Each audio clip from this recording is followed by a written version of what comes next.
इमाम हुसैन अलैहिस्सलाम के कातिलों को चुन चुन कर मारने वाला शख्स मुख्तार सक़फ़ी था। मुख्तार ने अल्लाह ताला के दरबार में दुआ की कि उसे तब तक मौत ना आए जब तक वो एक एक यजीदियों को कत्ल करके उनके नापाक वजूद से इस जमीन को पाक न कर दे, और कहा एक को भी न छोड़ूंगा, ऐसा खून बहाऊंगा कि लोगों को बख्त नस्र का जमाना याद आएगा। मुख्तार ने सन 63 हिजरी में सबसे पहले कोफा पर हमला किया। उस वक्त अब्दुल्लाह इब्न जुबैर ने अब्दुल्लाह इब्न मूती को कोफा का गवर्नर मुकर्रर किया था। मुख्तार ने उससे जंग किया और कोफा पर अपनी हुकूमत कायम कर ली। 66 हिजरी में मुख्तार ने ऐलान किया कि वो इमाम हुसैन और आपके असहाब के खून का बदला लेगा। अमीर मुख्तार सक़फ़ी ने अपने दरबार में एक शख्स को मुकर्रर किया था जिसने उन लोगों की एक लिस्ट बनाई जो मैदान करबला में यजीदी लश्कर में शामिल थे और जिन्होंने इमाम आली मकाम रदियल्लाहु ताला अन्हु के काफिले पर हमला किया था। इस फहरिस्त में जितने लोग शामिल थे, मुख्तार ने उन तमाम लोगों को तलाश करवाया और उन्हें कत्ल करना शुरू किया। इब्न ज़ियाद यजीद की तरफ से कोफा का गवर्नर मुकर्रर किया गया था। इसी बदनिहात के हुक्म से हजरत इमाम और आपके अहले बीत रदियल्लाहु ताला अन्हुम को ये तमाम इज़ाएं पहुंचाई गए। यही इब्न ज़ियाद मूसल में 30,000 फौज के साथ उतरा। मुख्तार ने इब्राहिम बिन मालिक इश्तर को इसके मुकाबले के लिए एक फौज को लेकर भेजा। मूसल से 15 कोस के फासला पर दरियाए फिरात के किनारे दोनों लश्करों में मुकाबला हुआ और सुबह से शाम तक खूब जंग हुई।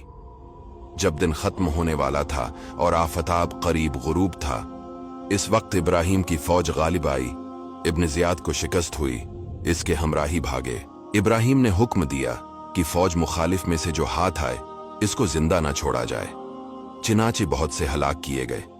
इसी हंगामे में इब्न ज़ियाद भी फुरात के किनारे मुहर्रम की 10वें तारीख 66 हिजरी में मारा गया और इसका सर काटकर इब्राहिम के पास भेजा गया।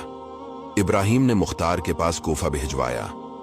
मुख्तार ने दारलामारात कोफा को आरास्ता किया और अहली कोफा को जमा करके इब्न ज़ियाद का सर नापाक इसी जगह रखवाया जिस जगह इस मगरूर हुकूमत ने हजरत इमाम हुसैन रदियल्लाहु ताला अन्हु का सर मुबारक रखा था।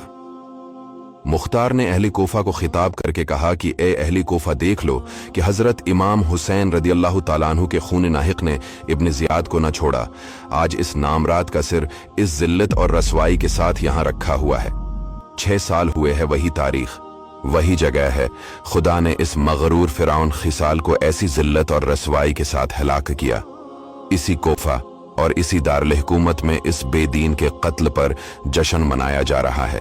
तिरमिज़ी की हदीस शरीफ में है कि जिस वक्त इब्न ज़ियाद और इसके सरदारों के सर मुख्तार के सामने लाकर रखे गए तो एक बड़ा सांप नमूदार हुआ। इसकी हैबत से लोग डर गए और तमाम सरों पर फैरा। जब अब्दुल्ला इब्न ज़ियाद के सर के पास पहुंचा, इसके नथने में घुस गया और थोड़ी देर ठहर कर इसके मुंह से निकला। इस तरह 3 बार सांप इस केसर के अंदर दाखिल हुआ और गायब हो गया।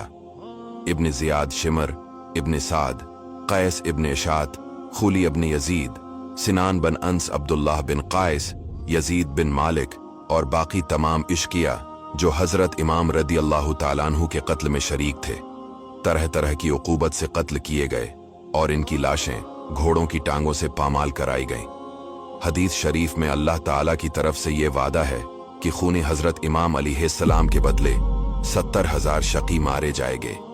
कत्ल हुसैन असल में मर्ग यजीद है। इस्लाम जिंदा होता है हर करबला के बाद।